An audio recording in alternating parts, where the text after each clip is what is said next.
तत्कालीन समय में न्याय के जो प्रचलित सिद्धांत थे उन सिद्धांतों की विवेचना होगी।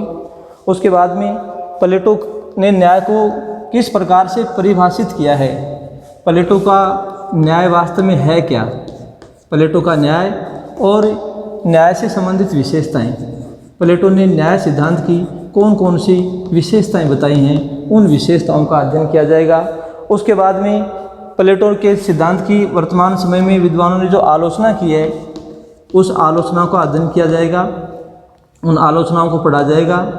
प्लेटो के न्याय सिद्धांत की आलोचना, न्याय सिद्धांत की आलोचना, और फिर हम इसका प्लेटो का जो न्याय सिद्धांत है इसका महत्व जानने का प्रयास करेंगे कि प्लेटो ने अपना ये न्याय सिद्धांत क्यों दिया, उसका महत्व क्या है। प्लेटो का जो न्याय है उसे समझने के लिए हमें रिपब्लिक के जो पुस्तक, प्लेटो के द्वारा जो पुस्तक लिखी गई रिपब्लिक, उसका वैकल्पिक न्याय ही, वैकल्पिक जो शब्द है, दूसरा शब्द वो उसने दिया न्याय से संबंधित। वैकल्पिक, प्लेटो ने वैकल्पिक विषय के रूप में, वैकल्पिक या जो दूसरा नाम है रिपब्लिक का, रिपब्लिक न्याय से संबंधित, न्याय से संबंधित। प्लेटो का जो न्याय सिद्धांत है इसे हमें ऐसे कह सकते हैं कि जब रिपब्लिक का जो एक प्रकार से जो केंद्रीय विषय बनाया गया वो उसका न्याय सिद्धांत ही रहा है। जिस आदर्श राज्य की रूपरेखा प्लेटो ने तैयार की है, पिछले वीडियो में जैसे हमने आदर्श राज्य का अध्ययन किया था उसमें हमने देखा था कि जिस आदर्श राज्य की रूपरेखा प्लेटो ने तैयार की है उसमें उसने न्याय को आधारशिला के रूप में स्वीकार किया था। न्याय आधारशिला के रूप में है। प्लेटो ने लिखा है कि न्याय एक ऐसा निकाय है, एक ऐसा विषय है जो संपूर्ण राज्य को बांधे रखने का कार्य करता है। यह आदर्श राज्य तत्कालीन समय की जो स्वार्थपरता की जो भावना थी, एथेंस के जो नगर राज्य थे, एथेंस के नगर राज्यों में हम कह सकते हैं स्वार्थपरता बहुत अधिक मात्रा में थी। स्वार्थपरता कह सकते हैं आप, धन लोलुपता कह सकते हैं, धन लोलुपता की जो भावना थी वो बहुत अधिक मात्रा में थी। और प्लेटो ने इन सभी चीज़ों को हटाने के लिए ही अपने इस आदर्श राज्य को, आदर्श राज्य की जो व्याधियां हैं उनका निवारण उन्होंने न्याय सिद्धांत के माध्यम से किया। प्लेटो आत्म संयम राज्य की स्थापना करना चाहता था। वह चाहता था कि उसका राज्य एक ऐसे न्याय सिद्धांत पर आधारित हो जो राज्य को एकता प्रदान करे। रिपब्लिक में न्याय से संबंधी धारणा का इतना प्रमुख स्थान है कि बार्कर ने लिखा है कि चाहे वह सोफिस्ट वर्ग की धारणा का विरोध कर रहा हो या समाज की विद्यमान व्यवस्था में सुधार के लिए प्रयत्नशील हो, न्याय प्लेटो के विचार का मूल आधार रहा है। तो बार्कर महोदय ने भी ऐसा मान लिया है। बार्कर का जो दृष्टिकोण है, बार्कर का जो विचार है वो देखिए कि न्याय क्या है, प्लेटो के विचार का एक प्रकार से मूल आधार रहा है।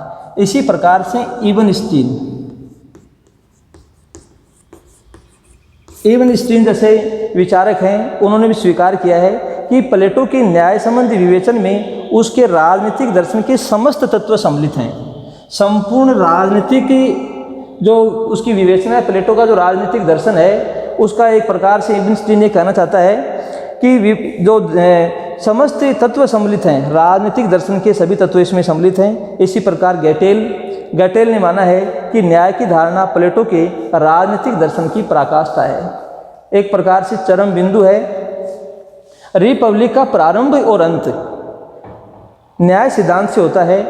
न्याय की स्थापना हेतु वह आदर्श राज्य की व्यवस्था करता है, साम्यवाद के सिद्धांत का प्रतिपादन करता है और एक नई शिक्षा योजना के द्वारा मनुष्य को आत्मज्ञान की शिक्षा देकर न्यायी बनाना चाहता है। इसी कारण बार्कर ने न्याय के प्लेटो के सिद्धांत का केंद्र और उसकी रिपब्लिक का मूल पाठ कहा है। संक्षेप में रिपब्लिक का आधारभूत विषय न्याय सिद्धांतों की प्रकृति एवं स्वभाव का अन्वेषण है। इसका तात्पर्य ये हुआ कि तत्कालीन समय की जो बुराइयां थी, उन बुराइयों से एथेंस में जो बुराइयां फैल गई थी, उन बुराइयों का अपने न्याय सिद्धांत के माध्यम से प्लेटो उन्हें समाप्त करना चाहता था। अब हम इसे बिंदुवार पढ़ने का प्रयास करेंगे। प्लेटोवादी न्याय अवधारणा से अभिप्राय। न्याय, प्लेटो का जो न्याय है वो क्या है, न्याय की अवधारणा क्या है। सबसे पहला प्रश्न, प्लेटो हमारे सामने ये प्रस्तुत करता है कि न्याय क्या है, न्याय क्या है और इसका अधिवास कहाँ है, इसका अधिवास कहाँ है, निवास स्थान कहाँ पर है, न्याय क्या है। प्लेटो ने रिपब्लिक में लिखा है कि प्रत्येक व्यक्ति अपना कार्य करे, दूसरे के कार्य में हस्तक्षेप न करे। ये क्या है, ये न्याय है। प्रत्येक व्यक्ति को अपना कार्य करना चाहिए, प्रत्येक वर्ग को अपना कार्य करना चाहिए, उसे हस्तक्षेप नहीं करना चाहिए। प्रकृति प्रदत्त जो गुण व्यक्ति में है उन गुणों का वो पालन करे। अधिवास, उसका निवास स्थान कहाँ है, ये है मनुष्य के मन में निवास करता है। प्रत्येक मनुष्य के मन में जो न्याय की जो अवधारणा है वो केंद्रित रहती है। प्लेटो के दर्शन का अध्ययन करने वाले सभी विद्वानों ने यूनानी भाषा के न्याय शब्द और अंग्रेजी भाषा के न्याय शब्द दोनों में उन्होंने वर्तमान समय में अंतर देखा है, यूनानी और अंग्रेजी भाषा में।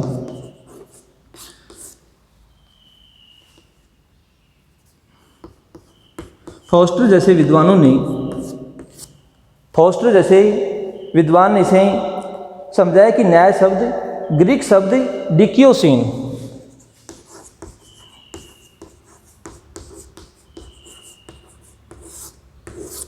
यूनानी शब्द डिकियोसिन का अनुवाद है। इस शब्द का क्षेत्र अंग्रेजी शब्द के न्याय शब्द से अधिक व्यापक है।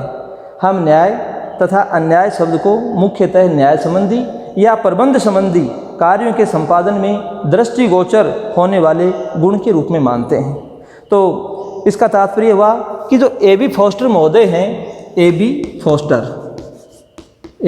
फॉस्टर महोदय डिकियोसिन के माध्यम से ये समझाने का प्रयास करते हैं कि न्याय और अन्याय जो मुख्यतः है प्रबंध संबंधी जो शब्द हैं, या फिर न्याय या अन्याय के दृष्टिकोण में जिन शब्दों को देखा जाता है वो केवल हम कह सकते हैं कि वर्तमान समय के हिसाब से एक बाह्य योजना को ही हमारे सामने रख पाते हैं। इसी प्रकार से मैक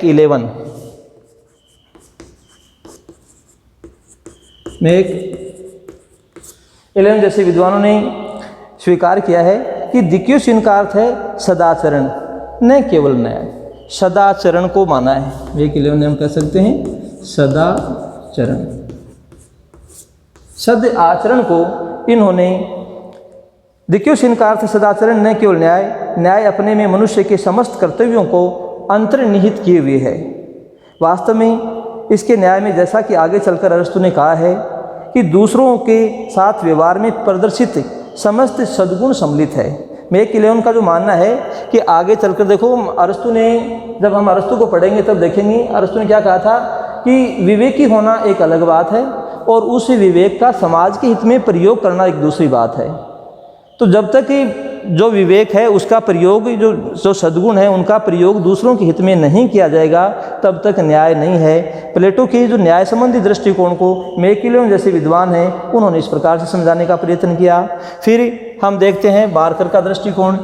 प्लेटो की न्याय संबंधी अवधारणा में बार्कर का जो दृष्टिकोण रहा, बार्कर का जो विचार रहा कि प्लेटो का न्याय एक कानूनी विषय नहीं है, न ही यह कानूनी अधिकारों एवं कर्तव्यों की बाह्य योजना से संबंधित है। यह कानूनीपन के क्षेत्र में नहीं आता, अपितु इसका संबंध सामाजिक नैतिकता से है।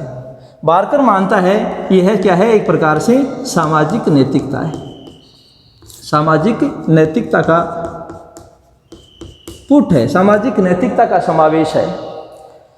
मनुष्य अपने सभी कर्तव्यों का पूरा पालन करे जिनका पालन समाज की प्रयोजनों की दृष्टि से किया जाना आवश्यक है। प्लेटो ने अपने न्याय के क्षेत्र में, अपने न्याय सिद्धांत में न्याय के विचारों में इसे सम्मिलित किया है। समाज और राज्य अपनी आवश्यकताओं तथा व्यक्ति की योग्यताओं के अनुसार उनके कुछ कर्तव्यों और धर्मों का निर्धारण करते हैं। इनका यथावत पालन ही न्याय है। प्रत्येक व्यक्ति अपने स्वधर्म का पालन करे। देखो भारतीय दर्शन में भी क्या है, स्वधर्म पालन को क्या स्वीकार किया गया है, न्याय माना गया।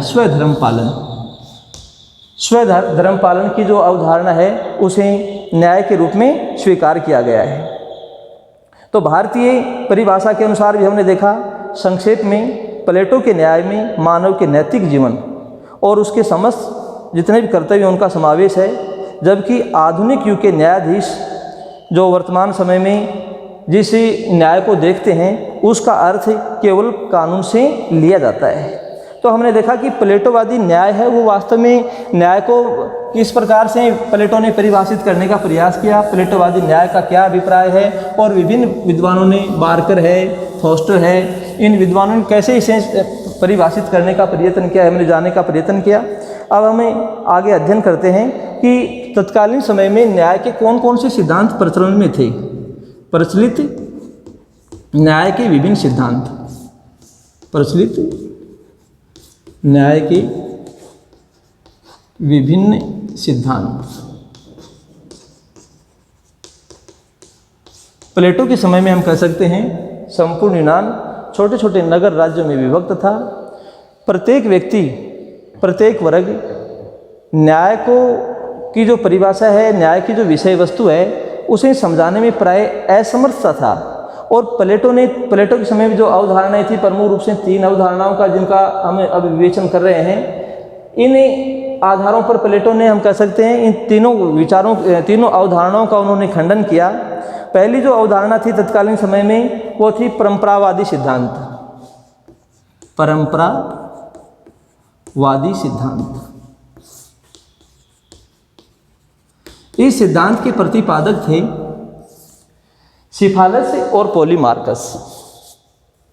पहले परंपरावादी सिद्धांत को पढ़ते हैं हम। इसके प्रतिपादक विद्वान जिन्होंने इसका समर्थन किया, इस सिद्धांत को दिया, प्रतिपादक विद्वान थे इसके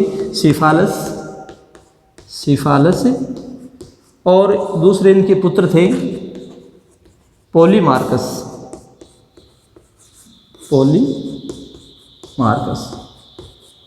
इन्होंने परंपरावादी जो सिद्धांत है, इस सिद्धांत का, इस विचारधारा का इन्होंने प्रतिपादन किया। सिफालस मानता था कि न्याय क्या है, सत्य बोलना और कर्ज चुकाना।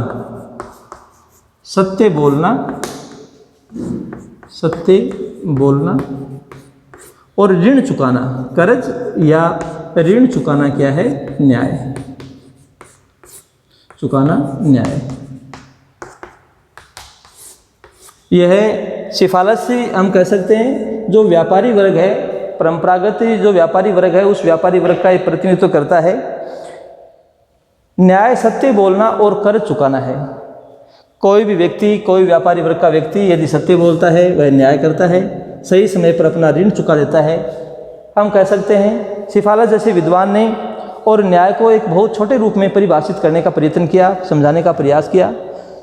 दूसरे विद्वान जो इनके पुत्र थे पॉलीमार्कस ने न्याय को समझाने का प्रयत्न किया कि न्याय क्या है। न्याय प्रत्येक मनुष्य को वह देने में है जो उचित है।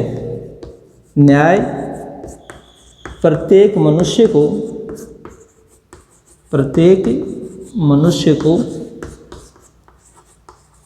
वह देने में है जो उचित है। हम इस सिद्धांत को पढ़ते हैं, पॉलीमार्कस के सिद्धांत को, तो इस विचारधारा के आधार पर यह स्पष्ट हो जाता है कि न्याय को पॉलीमार्कस किस रूप में देखता है, एक कला के रूप में परिभाषित करता है। न्याय को क्या मानता है, न्याय एक कला है। न्याय की जो अभिव्यंजना है, न्याय का जो स्वरूप है, उसने एक कला के रूप में परिभाषित करने का प्रयत्न किया।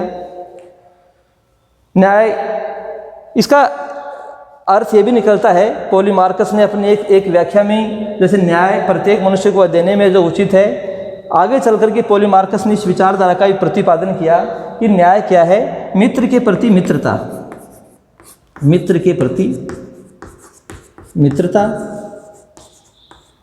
और शत्रु के प्रति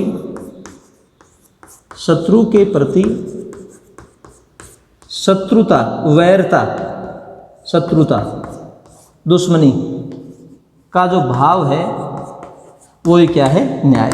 मित्र के प्रति मित्रता, मित्र की भलाई की जाए और दुश्मन की बुराई की जाए, वही न्याय है। तत्कालीन समय में ये हम कह सकते हैं प्लेटो के समय में यह अवधारणा प्रचलन में थी और इसका प्रतिपादन विद्वानों के द्वारा किया गया। प्लेटो ने हम कह सकते हैं इस विचारधारा का खंडन किया। प्लेटो मानता है कि न्याय एक कला नहीं हो सकती है। प्लेटो के द्वारा परंपरावादी सिद्धांत का खंडन किया गया और प्लेटो ने खंडन किस आधार पर किया है कि यह कला नहीं हो सकती है। कौन? न्याय। न्याय एक कला नहीं है, कला नहीं है, न्याय कला नहीं हो सकती है। प्लेटो ने एक चिकित्सक का उदाहरण दिया है। चिकित्सक एक डॉक्टर है, वो अपने रोगी को दवा देकर उसे ठीक भी कर सकता है और उसे दूसरी दवा देकर के उसे और अधिक बीमार भी कर सकता है। कला का जो दृष्टिकोण है, कला का वह दोनों ही अर्थों में प्रयुक्त हो सकती है। वो अच्छाई भी, जैसा उसने बताया भी है कि शत्रु के प्रति शत्रुता और मित्र के प्रति मित्रता का भाव।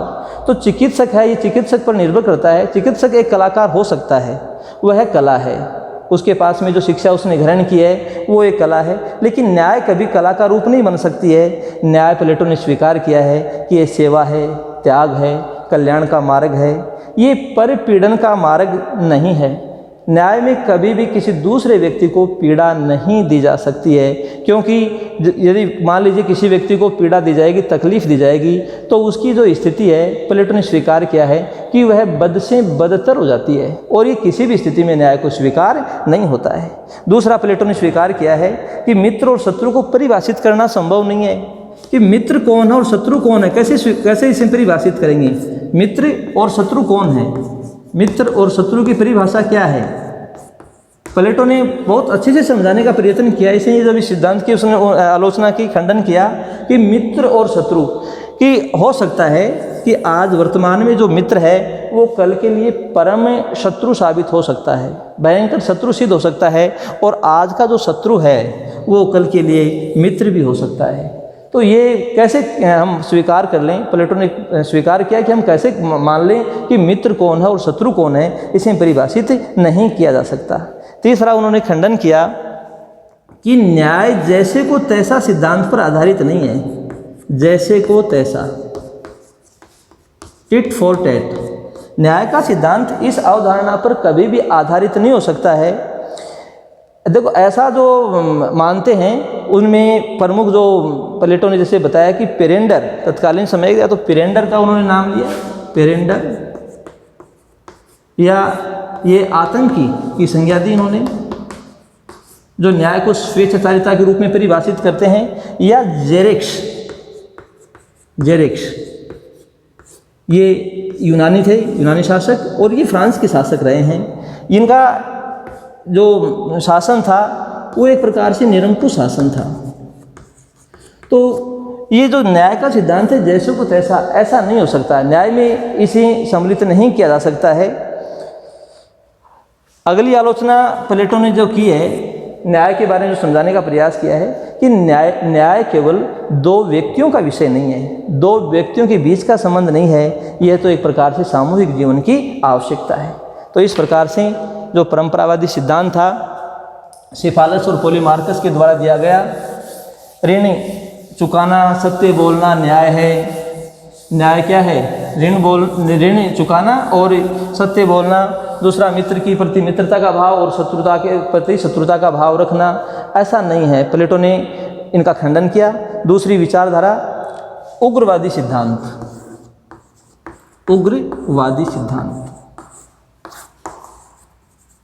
उग्रवादी सिद्धांत के रूप में, जिसका प्रतिपादक थ्रेसिमेकस था। थ्रेसिमेकस। थ्रेसिमेकस ने स्वीकार किया न्याय के बारे में कि न्याय शक्तिशाली का हित साधनी न्याय है। शक्तिशाली का हित साधन ही न्याय है। हित साधन ही न्याय है। हित साधन क्या है? न्याय है। शक्तिशाली का, इसका अभिप्राय यह है कि हम और इसकी यदि व्याख्या करें तो क्या है? शक्ति ही सत्य है। शक्ति ही सत्य है, या यूं कहा जाए कि शक्ति क्या है? साध्य है।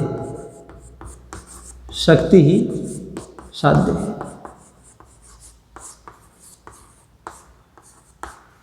यूनान में इस विचारधारा का बहुत अधिक बोलबाला रहा कि जो शासक वर्ग है उसकी आवश्यकताओं की पूर्ति है वो जनता के द्वारा की जाती है, अर्थात इस विचारधारा में निरंकुशता का समावेश है।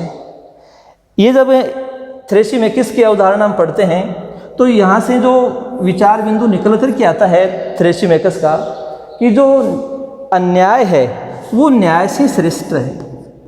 अन्याय हमेशा क्या है? न्याय से श्रेष्ठ है। अन्याय का जो दृष्टिकोण है वो न्याय से ऊपर रहता है। ये समझाने का प्रयत्न भी थ्रेसिमेकिस ने किया।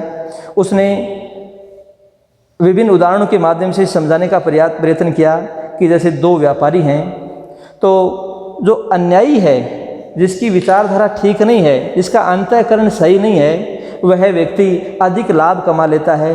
कर के संबंध की बात करें तो एक जो न्यायी व्यक्ति होगा, न्यायप्रिय व्यक्ति होगा, वो कर देना अधिक कर, वह राज्य से किसी प्रकार की चोरी नहीं करना चाहेगा। लेकिन जो अन्यायी होगा वो अधिक ही चोरी करेगा, तो लाभ कमा गया यहाँ पर भी। तो कर के संबंध में भी जो अन्यायी है वो कम कर देगा, न्यायी है वो अधिक कर देता है, तो अन्यायी यहाँ पर भी फायदा ले गया। राज्य की तरफ से जब धन का वितरण किया जाता है तो यहाँ पर अन्यायी फिर बाजी मार ले जाता है। अन्यायी जो व्यक्ति है राज्य के धन में वितरण के संबंध में वह साम दाम भेद दंड येन केन प्रकारेण कैसे भी करके वह अपने पास में अधिक धन को इकट्ठा कर लेता है। जबकि जो ईमानदार व्यक्ति है, न्यायी व्यक्ति है, वो कभी भी ऐसा नहीं चाहेगा कि वह अधिक धन को इकट्ठा करे। जब सरकारी पदों पर आरूढ़ होने की बात आती है तब भी हम देखते हैं कि जो अन्यायी व्यक्ति है वो इसमें हमेशा आगे रहता है। कैसे भी छल कपट दंभ किसी भी प्रकार से वह जो सरकारी पद हैं उन पर प्रतिष्ठित हो जाता है, उनको वह प्राप्त कर लेता है। प्लेटो ने इस उग्रवादी सिद्धांत की जो अवधारणा थी इसका भी उन्होंने खंडन किया। उन्होंने माना कि यदि चिकित्सक जिस प्रकार से रोगी होता है उसके रोग को दूर करता है, एक अध्यापक है वह अच्छी शिक्षा के माध्यम से अपने जो स्टूडेंट्स होते हैं, अपने जो विद्यार्थी होते हैं, उनमें से उनकी जो कमियां हैं उन कमियों को बाहर निकालने का काम करता है। अन्यायी न्याय से कभी भी श्रेष्ठ नहीं हो सकता है। न्यायी व्यक्ति अन्यायी की अपेक्षा अधिक बुद्धिमान, शक्तिशाली और सुखी होता है। प्लेटो के अनुसार प्रत्येक वस्तु का अपना निश्चित कार्य और गुण धर्म होता है।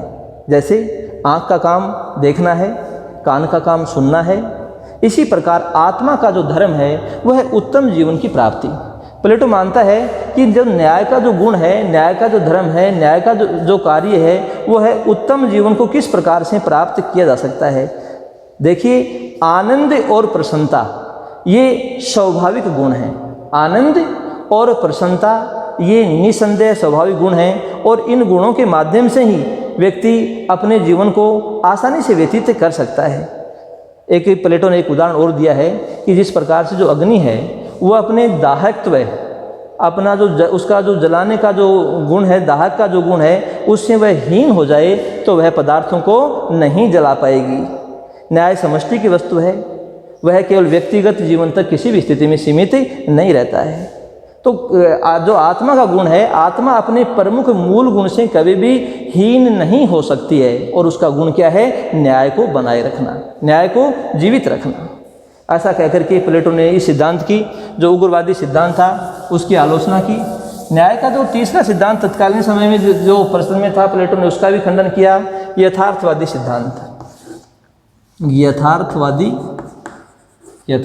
सिद्धांत। और इस सिद्धांत के जो प्रतिपादक थे वो थे ग्लाकोन।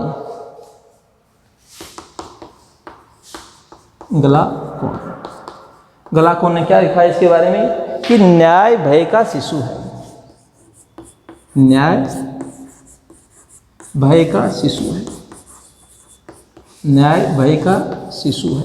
कौन कहता है? इस अवधारणा के प्रतिपादक कौन है? ग्लाकोन। ग्लाकोन ने क्या कहा है कि न्याय भय का शिशु है। इसका अभिप्राय ये हुआ कि न्याय किसकी आवश्यकता है? कमजोर की आवश्यकता है। न्याय किसके लिए है? यह कमजोर की आवश्यकता है। बिना दंड पाए अन्याय किए जाना और व्यक्ति के लिए सर्वश्रेष्ठ स्थिति है। बिना दंड पाए अन्याय किए जाना, लगातार हम अपराध करें और दंड प्राप्त न हो, यह जीवन के लिए एक प्रकार से सर्वश्रेष्ठ स्थिति है। और बिना प्रतिकार किए अन्याय का शिकार होते रहना सर्वाधिक कष्टदायी स्थिति है। इन दोनों के बीच की स्थिति का नाम न्याय है। कौन कहता है? इसे ग्लाकोन कहता है। ग्लाकोन के विचार को दोबारा से देखिए। बिना दंड पाए अन्याय किए जाना, दंड मिला नहीं, व्यक्ति लगातार अन्याय कर रहा है, यह व्यक्ति के लिए सर्वश्रेष्ठ स्थिति हो जाती है। और बिना प्रतिकार किए अन्याय का शिकार होते रहना सर्वाधिक कष्टदायी स्थिति है। इन दोनों के बीच की स्थिति का नाम और क्या है? न्याय है। थ्रेसी ग्लाकोन जैसे विद्वान हैं, उन्होंने इसे समझाने का प्रयास किया। तो न्याय वास्तव में क्या है? कमजोर की आवश्यकता है। देखिए, यह सिद्धांत थ्रेसीमैकस के विपरीत है। थ्रेसीमैकस ने क्या स्वीकार किया था कि शक्तिशाली का हित ही क्या है। जब हमने सिद्धांत को पढ़ा थ्रेसीमैकस के सिद्धांत को, तो उन्होंने क्या स्वीकार किया था? थ्रेसीमैकस का मानना रहा कि यह केवल शक्तिशालियों का हित है। शक्तिशाली का हित साधन क्या है? न्याय है। जबकि ये जो ग्लाकोन है क्या मान के चल रहा है इसे कि न्याय भय का शिशु है। हम कह सकते हैं प्लेटो ने इस अवधारणा का भी खंडन किया कि न्याय कभी भी ऐसा नहीं होता। न्याय कभी भय की भावना से पैदा नहीं हो सकता है। न्याय भय का शिशु नहीं हो सकता है। इस अवधारणा का खंडन करते हुए प्लेटो ने कहा है कि न्याय बाह्य और कृत्रिम वस्तु नहीं है। इसकी उत्पत्ति समझौते के द्वारा नहीं हुई है। यह मनुष्य की अंतर आत्मा की वस्तु है। न्याय को क्या माना उन्होंने? न्याय को माना अंतर आत्मा की वस्तु के रूप में। इस प्रकार से तत्कालीन समय के जो प्रचलित न्याय के संबंधित जो सिद्धांत थे, उन सिद्धांतों का हम कह सकते हैं प्लेटो के द्वारा खंडन किया गया। प्लेटो का न्याय सिद्धांत। अब हम उसके न्याय सिद्धांत को थोड़ा विस्तार से जानने का प्रयत्न करते हैं कि उसका न्याय सिद्धांत वास्तव में है क्या।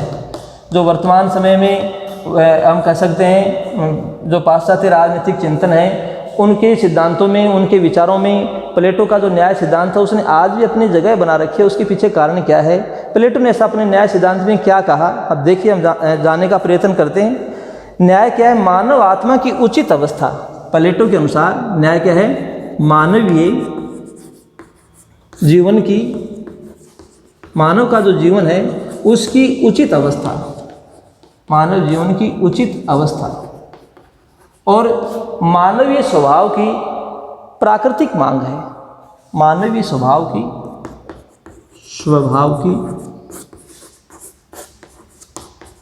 प्राकृतिक मांग। मानवीय जीवन की उचित अवस्था। बिना न्याय के देखो जीवन उसको व्यतीत नहीं किया जा सकता है। बारकर ने एक स्थान पर लिखा भी है कि न्याय का दीपक बुझ जाए तो अंधकार कितना अधिक हो जाता है इसका अनुमान नहीं लगाया जा सकता है। किसी भी राज्य की राजनीतिक व्यवस्था के संचालन के लिए आवश्यक है। आज भी माना जाता है कि जो न्याय की जो प्रणाली है वो बहुत अधिक उचित तरीके से सही होनी चाहिए। प्लेटो ने स्वीकार किया। प्लेटो की इस दृष्टिकोण को हम कह सकते हैं फोस्टर ने इसे जैसे समझाने का प्रयत्न किया कि जिससे हम नैतिकता कहते हैं वही क्या है? प्लेटो का न्याय है। फोस्टर जैसे विद्वान है, उन्होंने क्या कहा? फोस्टर ने माना कि जिसे हम नैतिकता कहते हैं वही प्लेटो का क्या है? एक प्रकार से न्याय है। प्लेटो ने अपने सिद्धांत को समझाने के लिए न्याय के दो स्वरूपों की विवेचना की है।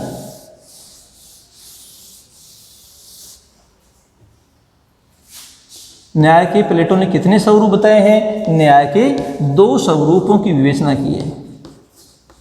न्याय के 2 स्वरूप। 2 स्वरूप कौन कौन से बताए प्लेटो ने? न्याय के 2 स्वरूपों में उसने पहला तो बताया है व्यक्तिगत।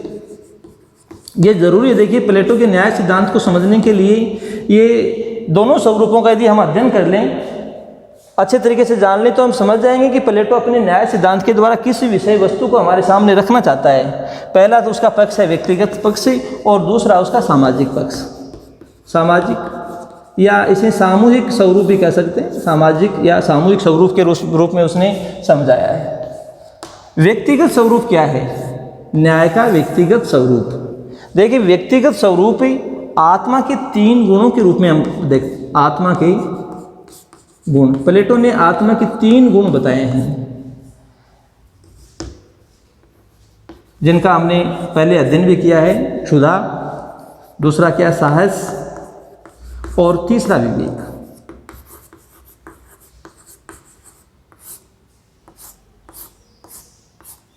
आत्मा के ये तीनों गुण प्रत्येक व्यक्ति में हम कह सकते हैं एक उचित मात्रा में तीनों गुण अवस्थित रहते हैं। इन तीनों में जब संतुलन बना रहता है तो न्याय राज्य में, व्यक्ति में न्याय बना रहता है, न्याय उपस्थित रहता है। लेकिन जब इनमें असंतुलन हो जाता है तो व्यक्ति में धर्मांधता और कामांधता का विकास होता है।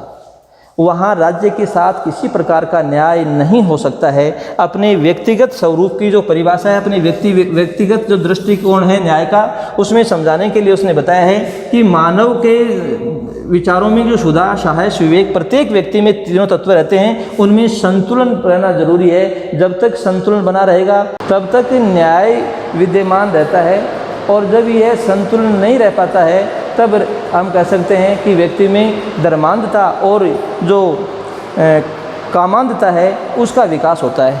दूसरा स्वरूप जो उसने बताया है वह है सामाजिक स्वरूप। ये आत्मा के गुणों के आधार पर हम कह सकते हैं राज्य के लिए जो क्षुधा वर्ग की जिसमें प्रधानता रहती है वो होता है उत्पादक वर्ग, जिनमें साहस की प्रधानता रहती है वो होता है सैनिक वर्ग, और जिनमें विवेक की प्रधानता रहती है, विवेक की जिनमें प्रधानता रहती है वो होता है दार्शनिक। ये वर्ग होता है दार्शनिक। बात वही है, व्यक्तिगत स्वरूप किस में बदल जाता है? सामाजिक या सामूहिक स्वरूप में बदल जाता है। प्लेटो ने कहा है कि ठीक उसी प्रकार से है जिस प्रकार से एक छोटा अक्षर और एक जो बड़ा, छोटी संख्या और बड़ी संख्या, छोटा अक्षर और बड़ा अक्षर होता है, बस इसके अलावा कुछ नहीं है। दोनों में अंतर, व्यक्तिगत जो स्वरूप है वो छोटा है और वह जब बड़े रूप में चला जाता है तो वह सामाजिक और स्वरूप में परिणत हो जाता है। राज्य हम कह सकते हैं मानव का जो विराट रूप है वो राज्य में परिणत हो जाता है। तो राज्य में न्याय को स्पष्ट रूप से परिलक्षित किया जा सकता है।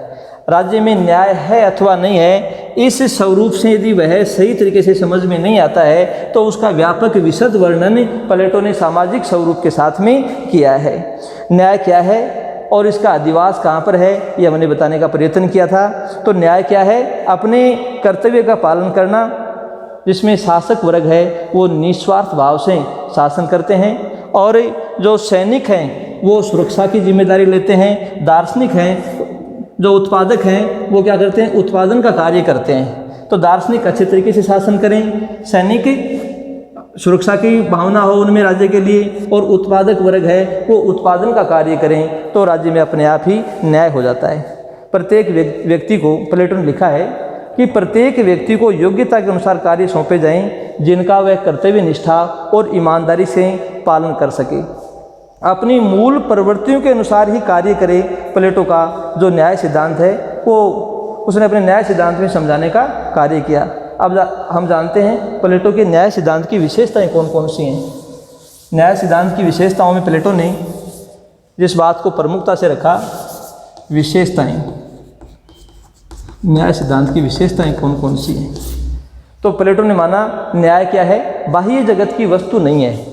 न्याय बाह्य जगत की वस्तु नहीं है, बाह्य जगत की वस्तु नहीं है, वस्तु नहीं है। कैसी है? न्याय हमेशा आंतरिक होता है। आंतरिक, हमने उसके सिद्धांत में इसकी विवेचना की है। न्याय को थोपा नहीं जा सकता है, यह आत्मा का गुण है। दूसरी विशेषता, कार्य विशिष्टता के सिद्धांत पर आधारित। कार्य विशिष्टता, कार्य विशिष्टता पर, कार्य विशिष्टता का जो सिद्धांत है उस सिद्धांत पर न्याय का सिद्धांत आधारित है। व्यक्ति अपने प्रकृति प्रदत्त गुणों को पहचाने और उन गुणों के अनुसार ही कार्य करे। प्रत्येक व्यक्ति मूल रूप से जिस कार्य में दक्ष होता है, व्यक्ति को वही कार्य, वही जिम्मेदारी दी जानी चाहिए। इसे हम वर्तमान में भी कह सकते हैं कि जिस व्यक्ति में जिस गुण की प्रधानता होती है वो उस कार्य को आसानी से कर सकता है। तीसरा, अहस्तक्षेप का सिद्धांत।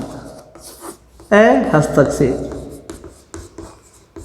प्लेटो का जो न्याय सिद्धांत उसमें समझाने का प्रयत्न किया प्लेटो ने कि तीनों वर्ग अपना अपना कार्य करें, एक वर्ग दूसरे के कार्य में हस्तक्षेप न करें। डॉक्टर रूज ने इसे, प्लेटो की विचारधारा को इस प्रकार से समझाया है कि अपने कार्य को करना और दूसरे के कार्य में हस्तक्षेप न करना ही क्या है? न्याय है। अगली विशेषता, समाज के विकास में राज्य का विकास। समाज के विकास में, समाज और व्यक्ति के विकास में राज्य का विकास, राज्य का विकास, दोनों में किसी प्रकार का कोई अंतर्विरोध नहीं है। समाज और राज्य में किसी प्रकार का कोई अंतर्विरोध नहीं है, किसी प्रकार का कोई संघर्ष नहीं है। अगली विशेषता, प्लेटो का न्याय समाज में एकता को बनाए रखता है। एकता का सूत्र है, एकता का सूत्र, जिसके कारण से संपूर्ण राज्य एकता में बंधा रहता है। प्लेटो के न्याय सिद्धांत की विशेषताओं के बाद में हम इसकी आलोचनाओं पर प्रकाश डालते हैं। वर्तमान समय में प्लेटो के न्याय सिद्धांत की आलोचना की जाती है। आलोचना के प्रमुख बिंदु हैं कि देखो, वर्तमान समय में न्याय को क्या माना जाता है? एक कानूनी विषय है, कानूनी विषय।